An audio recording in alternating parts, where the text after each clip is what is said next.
મિત્રો, અત્યારના સમયમાં અમેરિકામાં રહેતા દરેક વ્યક્તિને, ખાસ કરીને જે લોકો સિનિયર સિટીઝન છે, તેમને એક પ્રશ્ન સૌથી મૂંઝવણભર્યો હોય છે કે જો આપણે ભારતથી અમેરિકા જઈએ કે પછી અમેરિકાથી ભારત આવીએ, તો આપણે આપણી સાથે આયુર્વેદિક કે પછી હોમિયોપેથિક દવાઓ લઈ જવા ઉપર એરપોર્ટ ઉપર કયા નિયમો છે?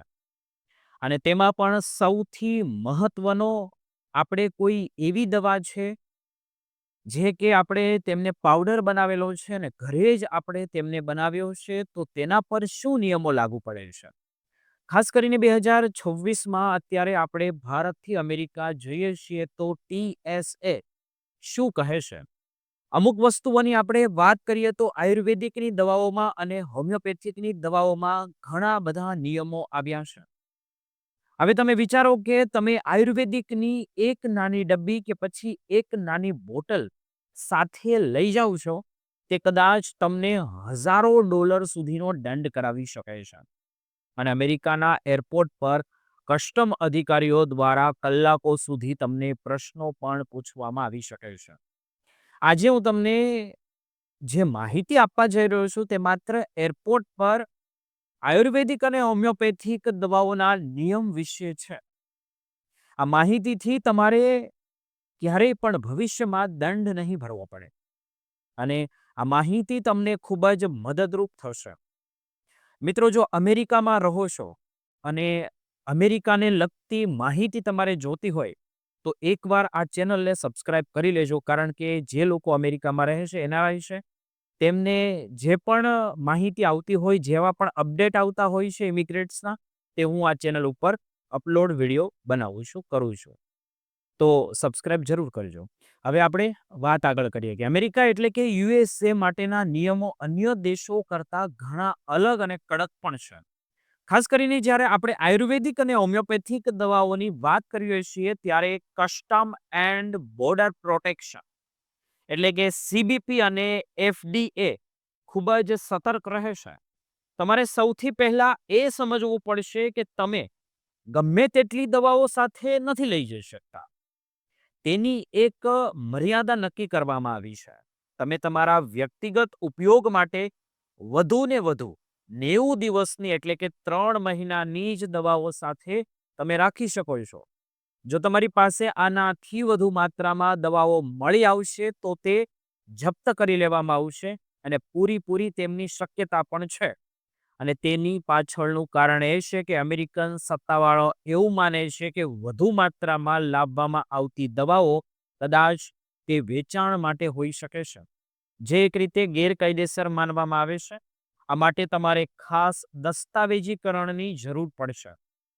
તમારી પાસે તમારા ફેમિલી ડોક્ટરનું ઓરિજિનલ પ્રિસ્ક્રિપ્શન અથવા તો એક સત્તાવાર લેટર હોવો જોઈએ, જે અંગ્રેજી ભાષામાં હોવો અત્યંત જરૂરી છે, આયુર્વેદિક હોય તો પણ, કારણ કે ત્યાંના અધિકારીઓ ગુજરાતી કે અન્ય પ્રાદેશિક ભાષાઓમાં સમજી નથી શકતા.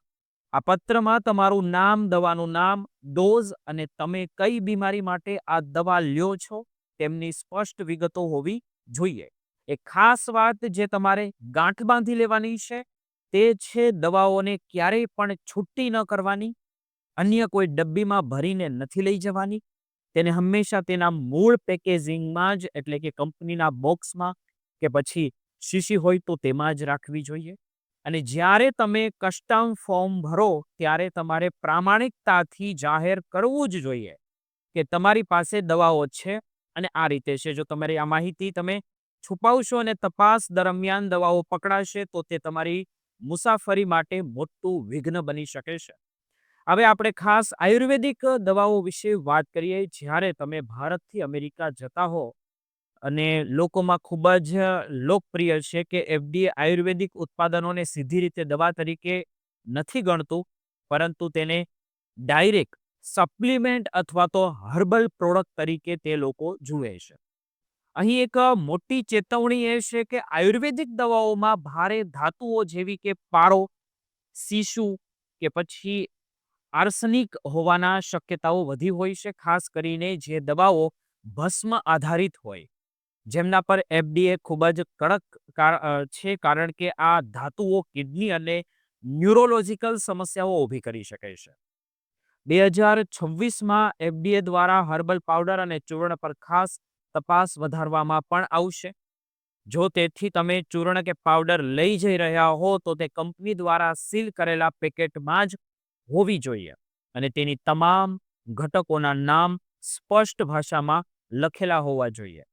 આપણે ભારતીય ઘરોમાં જે ચમનપ્રાશનો ઉપયોગ ખૂબ થતો હોય છે, પરંતુ તમે જ્યારે અમેરિકા જાઓ છો ત્યારે ચમનપ્રાશને દવા તરીકે નહીં પણ ખોરાક એટલે કે ફૂડ આઇટમ તરીકે તેમને જાહેર કરવા જોઈએ, કારણ કે તે એક કૃષિ ઉત્પાદક તરીકે તપાસવામાં આવે છે.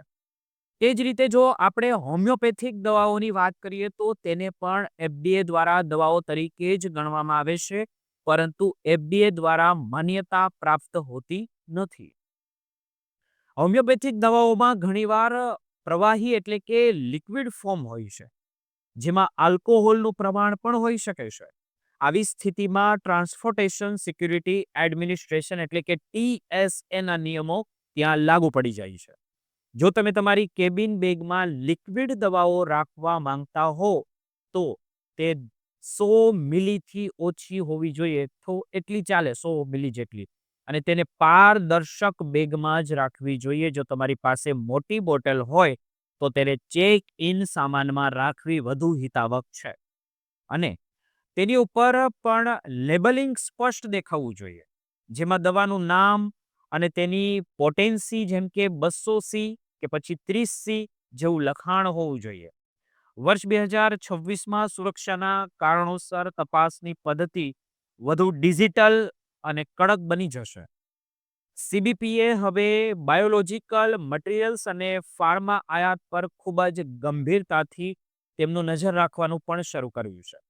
તેથી જો તમારી પાસે ઘરે બનાવેલી દવાઓ હશે તો તે એરપોર્ટ પર જ તેમને જપ્ત કરી લેવામાં આવશે અને તેનો નિકાલ કરી દેવામાં આવશે, કારણ કે ઘરે બનાવેલી દવાઓમાં ક્યારેય પણ કયા ઘટકો છે તેમની કોઈ સત્તાવાર સાબિતી નથી હોતી અને તે અમેરિકન સ્વાસ્થ્ય અને નિયમોનું ઉલ્લંઘન ગણાય છે. તમારી સુરક્ષા માટે હંમેશા પ્રખ્યાત અને જાણીતા બ્રાન્ડ્સ જેવી કે હિમાલયા કે અન્ય કોઈ તમને ખબર હોય તેવી વિશ્વસનીય કંપનીઓની દવાઓ જ તમારે પસંદ કરવી જોઈએ, જે આયુર્વેદિક હોય, હોમિયોપેથિક હોય, જેના પેકેજિંગ પર તમામ વિગતો અંગ્રેજીમાં ઉપલબ્ધ હોય. તમારી પાસે મુસાફરી દરમિયાન એક ચેકલિસ્ટ હોવું જોઈએ, જેમાં બધી દવાઓ એક પારદર્શક જીપ લોક બેગમાં ભરી દેવાની છે, એમાં હોવી જોઈએ. તેની સાથે ડોક્ટરનું પ્રિસ્ક્રિપ્શન પણ તૈયાર હોવું જોઈએ. યાદ રાખો કે કસ્ટમ અધિકારીઓને ક્યારેય ખોટું તમારે નથી બોલવાનું. જો તમે દવા જાહેર કરશો તો વધુમાં વધુ તે દવાઓ જપ્ત થઈ જશે, પણ જો તમે છુપાવશો તો તે પકડાશે, તો તમને મોટો આર્થિક દંડ પણ થશે અને ભવિષ્યમાં તમારા વિઝા પર પણ તેની નકારાત્મક અસર પડી શકે છે. તો મિત્રો, આ હતી 2026ના લેટેસ્ટ નિયમો મુજબની સંપૂર્ણ માહિતી, જે તમારે અમેરિકાની યાત્રાને સરળ બનાવી શકે છે. જો તમે હજુ પણ કોઈ શંકા તમને હોય તો તમે CBPની હેલ્પલાઇન પર સંપર્ક કરી શકો છો, અથવા તો તેમની સત્તાવાર વેબસાઇટ જે પણ હોય તેમની તમે મુલાકાત લઈ શકો છો ઓનલાઈન, અને તમારી મુસાફરીને સુરક્ષિત કરી શકો છો. તમારી મુસાફરી સુરક્ષિત રહે, તમારા સ્વાસ્થ્યનું પણ ધ્યાન રહે, તે માટે આ નિયમોનું પાલન કરવું તમારે અનિવાર્ય છે. દવાઓ લેતી વખતે સાવધાની રાખવી અને કાયદાનું સન્માન કરવું એ જ જવાબદારી મુસાફરીની નિશાની છે. આશા રાખું છું કે આ માહિતી તમને ઉપયોગી લાગી હશે. હવે કોઈ માહિતી જોતી હોય તો નીચે કોમેન્ટમાં જરૂર જણાવજો. તો ચાલો ફરીથી મળીશું નવા વિડીયો સાથે. આભાર. એકવાર સબસ્ક્રાઇબ કરી લેજો જો આવા જ વિડીયો NRIને લગતા જોતા હોય તો.